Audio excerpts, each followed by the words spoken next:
जोहार जय आदिवासी તમે તૈયાર થઈ જાઓ તમારા પરિવાર અને તમારા આગેવાનો તમને લેવા માટે આવ્યા છે હું 9:30 વાગે બહાર નીકળ્યો બહાર નીકળતાની સાથે મારા આગેવાનો બધા હતા મારા પરિવારના લોકો ત્યાં હતા 80 દિવસ જેલમાં અને પણ બંધ કોટડીમાં મેં કાઢ્યા એટલે મારું મગજ પણ અડધું જતું રહ્યું ત્યાંથી બહાર નીકળ્યો અને તરત મારા વકીલો અને મારા આગેવાનોએ કીધું ચૈતરભાઈ સરકારે તમારી સાથે જે કર્યું અમે બહુ મહેનત કરી તમને ગાળવા માટે બહુ ટ્રાય કરી વકીલોએ બહુ આર્ગ્યુમેન્ટ કર્યા પણ સરકારના ઈશારે પોલીસે ખોટું એફિડેવિટ રજૂ કરે સોગંદનામા રજૂ કરે અને તમને એમણે નર્મદા જિલ્લામાં આવશે આદિવાસી વિસ્તારમાં આવશે ચૈતરભાઈ આવે એટલે કાયદો વ્યવસ્થા બગડે એવી બધી આર્ગ્યુમેન્ટ કરી એમણે અને એના લીધે તમને ડેડિયાપાડા વિસ્તારમાં જવાનો પ્રવેશ બંધ છે હવે તમે વિચાર કરો તમારા જેવા સામાન્ય લોકોએ ડેડિયાપાડાના લોકોએ 1 લાખથી પણ વધારે મત આપીને મને ધારાસભ્ય બનાવ્યા 4 પાર્ટીના ઉમેદવારોમાં 43,000 થી પણ વધારે મતોની મારી લીડ હતી અને હવે એ ડેડિયાપાડાના હદમાં મારું ઘર છે મારો પરિવાર ત્યાં રહે છે મારી ઓફિસ છે જ્યાં બેસીને લોકોના નાના મોટા કામ કરું પણ આ સરકારની નીતિ એવી કે હવે મારે ડેડિયાપાડામાં 1 વર્ષ સુધી પગ નહીં મૂકવાનો હું એ હદમાં પ્રવેશ કરું અને પોલીસના ધ્યાનમાં આવી જાય તો ફરી મારા જામીન રદ થાય ફરી મારે જેલમાં જવું પડે ત્યારે આ સરકારની નીતિ તમે જોઈ લો વિરોધ પક્ષના ધારાસભ્ય છું આદિવાસીનો અવાજ બનું છું આદિવાસીઓ માટે શિક્ષકોની માંગ કરું છું નર્મદા ડેમનું પાણી મળે એની માંગ કરું છું મનરેગા કૌભાંડ મેં ઉજાગર કર્યું નકલી કચેરી મેં બતાવી ત્યારે આ સરકારે એના બદલામાં મને જેલ બતાવી અને જેલમાં મને આ વેદના આપી ત્યારે મારા વડીલો મારા યુવાન સાથીઓ મારી માતાઓ તમને હું આહ્વાન કરું છું તમને અપીલ કરું છું આ લોકો સામે આપણે લડવાનું છે આ લોકોને આવનારી ચૂંટણીમાં ઈંટનો જવાબ તમારે પથ્થરથી આપવાનો છે ઈંટનો જવાબ પથ્થરથી આપીને એનો બદલો તમારે લેવાનો છે ત્યારે માંડ જેલમાંથી આવ્યા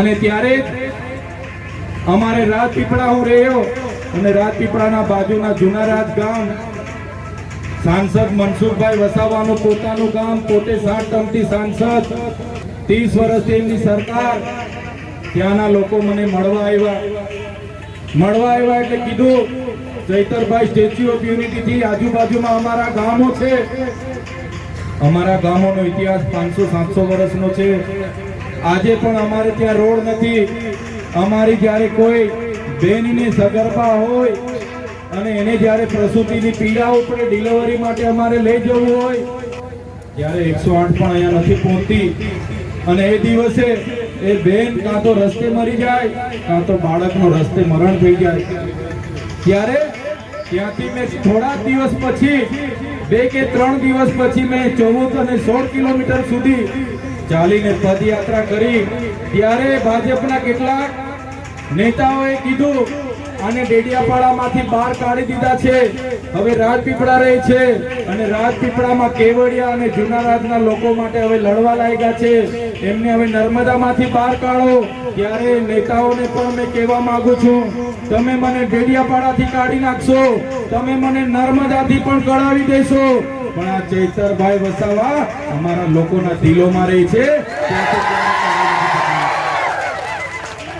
અમારા લોકોના મન અને દિલો પર અમે બધા રાજ કરીએ છીએ ત્યાંથી અમને તમે ક્યારે કાઢી નથી શકવાના અને અમારી લડાઈ એ જળ જંગલ જમીન આદિવાસીઓની સંવિધાનિક અધિકારોની છે 5મી અનુસૂચિની છે પૈસા એકની છે એ ક્યારે બંધ નથી થવાની ત્યારે સાથીઓ એ લોકો જે પ્રકારે અમારા પર વેદના અમારા પરિવારે એટલું દુઃખ વેઠ્યું અમારા આગેવાનો એટલું દુઃખ વેઠ્યું આવા કપડા સમયમાં પણ આવા દુઃખના સમયમાં પણ તમે બધા લોકો અમારી ચિંતા કરતા હતા અમારા આગેવાનોને પૂછતા હતા અને જ્યારે મારા સમર્પણની વાત આવે આવેદન પત્ર આપવાનું હોય કોઈ જગ્યાએ રજૂઆતો કરવાની હોય, પોતાની ટુ વ્હીલ પર, પોતાની ફોર વ્હીલ પર પોતે પેટ્રોલ અને ડીઝલ નાખીને તમે પહોંચી જતા હતા, ત્યારે મને ભાવ હતો કે છોટાઉદેપુર જિલ્લામાં નવા વર્ષે જવાનું છે અને મારા રાજેશભાઈ, વિનુભાઈ,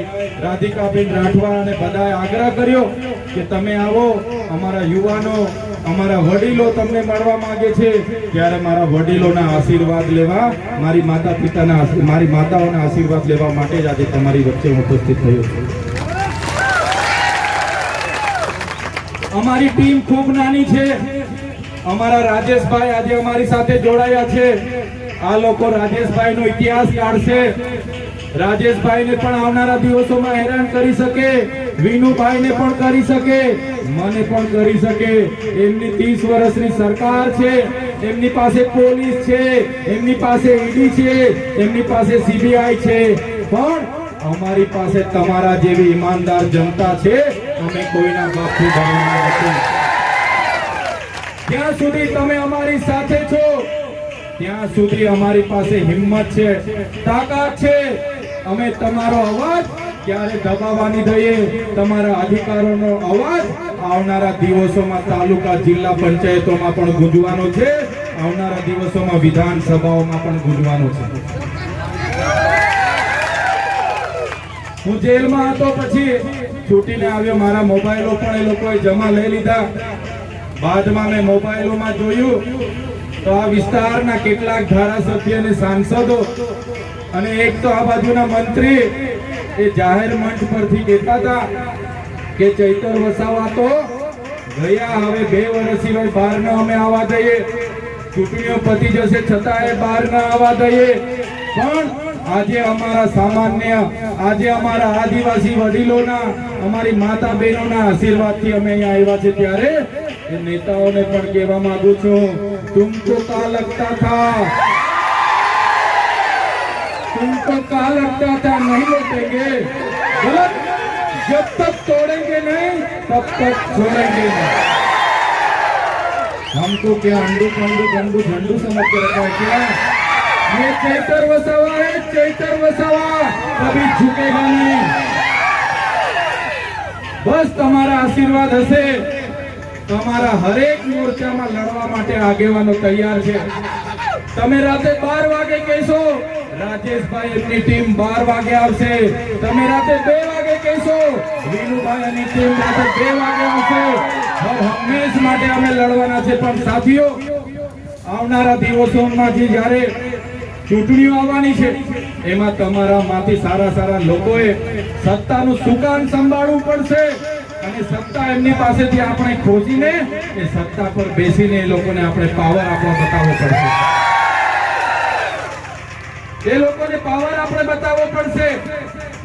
ત્યારે આપણે મતાધિકારનો ઉપયોગ કરીને આવનારા દિવસોમાં પરિવર્તન લાવવાનું છે। જે અમને હેરાનગતિ થઈ છે, જે અમારા પરિવાર પર વેઠ્યું છે, આ તમારા ભાઈ પર જે સરકારે દમન કર્યું છે, અમને જે વેદના આપી છે, મારા વડીલો, મારા યુવાનો, મારી માતા બહેનોને કેમ છું, એનો બદલો તમારે તાલુકા, જિલ્લા પંચાયતોમાં લેવાનો છે। સરકાર સામે લડો એટલે તમને જેલ થાય। અમારા રાજુભાઈ કરપડા, પ્રવીણભાઈ રામ, એમણે કીધું કે ખેડૂતોને સરકારે જાહેર કરેલા ભાવ મળવા જોઈએ। સરકારે મકાઈના ભાવ 2100 જાહેર કર્યા, તો ખેડૂતોને 2100 મળવા જોઈએ, 1800 નહીં ચાલે। એમણે કીધું કે સરકારે કપાસના ભાવ 1622 રૂપિયા જાહેર કર્યા, અમારા ખેડૂતોને 1622 મળવા જોઈએ, એમાં 1200 રૂપિયા નહીં ચાલે। ત્યારે એ લોકોને પણ આજે 85 જેટલા આગેવાનોને આ સરકારે જેલમાં નાખ્યા છે। ત્યારે આવનારા દિવસોમાં ખેડૂતોની લડાઈ પણ આપણે લડવાની થશે। ત્યારે મારા વડીલો, મારા યુવાનો, તમને હું કેમ છું, જ્યારે પણ લડવાનું થશે, બસ તમે અમારા માટે એક દિવસ ફાળવજો। તમને આ વિસ્તારમાં દરેક બાબતે ન્યાય અપાવવા માટે અમારી ટીમ તમારી વચ્ચે આવીને ઊભી થઈ જશે। ત્યારે મારા પરિવાર, મારા તાલુકામાં, મારા મત વિસ્તારમાં, ડેડિયાપાડામાં મને જવા દેવામાં નથી આવતો। પણ આ છોટાઉદેપુરના લોકોએ બધાએ મને એટલો જ પ્રેમ આપ્યો છે, એટલી જ લાગણી આપી છે. ક્યારેક અમે તમારા ગામમાં પણ આવી જશું તો મારી બહેનો છે, મારા ભાઈઓ છે, રાતે આવીશું તો રોટલો ને પાણી તો અમને પૂછીને જમાડીને જશે. આ ભાવ તમારો અમને ખેંચી લાવે છે. અને હવે તો ખૂબ સારા આગેવાનો આવી ગયા છે. આવનારા દિવસોમાં ખૂબ સારું આપણે સંગઠન બનાવીને લડવાનું છે. ત્યારે સાથીઓ, આજે પુનિયાવાડની આ ક્રાંતિકારી ધરતી પર અમે આવ્યા છે ત્યારે વરસાદનો મોસમ છે. કામના દિવસો હોવા છતાં, સમય ઘણો થયો છતાં આ વિસ્તારના તમામ પૂજનીય વંદનીય વડીલો, યુવાનો, માતા બહેનો અને આજે ખાસ અમારી ટીમમાં અમારી હિંમત વધારવા માટે, અમને મનોબળ પૂરું પાડવા માટે 7000 થી પણ વધારે કાર્યકર્તાઓથી જોડાયેલા રાજેશભાઈ, એમની ટીમ અને ખાસ આજના કાર્યક્રમનો અવાજ ગાંધીનગર સુધી પહોંચે, આ કાર્યક્રમનો અવાજ દિલ્હી સુધી પહોંચે, એના માટે મીડિયા મિત્રો ખડે પગે આજે ઊભા છે. એમનો પણ ખૂબ ખૂબ આભાર માનું છું. પોલીસ મિત્રો કાયદો વ્યવસ્થા જાળવવા માટે પણ ઊભા છે, એમનો પણ હું ખૂબ ખૂબ આભાર માનું છું. અને આજના કાર્યક્રમમાં મારું એક સૂત્ર જણાવી અને મારી વાણીને હું વિરામ આપીશ.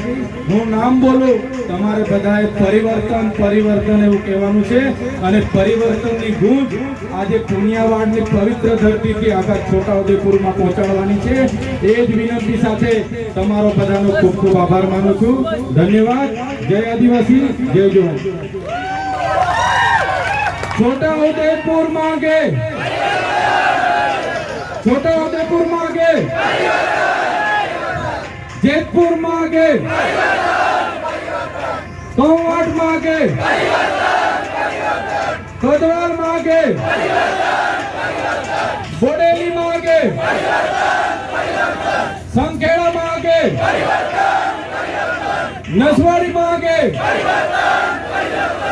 આવનારા દિવસોમાં પરિવર્તનની લહેરમાં અમે અપેક્ષા રાખીએ છીએ કે બધા સાથે મળીને છોટાઉદેપુરની તમામ જિલ્લા પંચાયત, તમામ તાલુકા પંચાયતના સદસ્ય તમારામાંથી ચૂંટાઈને આવે, પ્રમુખ બને અને આપણા લોકોના કામ કરે, એવી અભ્યર્થના સાથે બધાનો ખૂબ ખૂબ આભાર.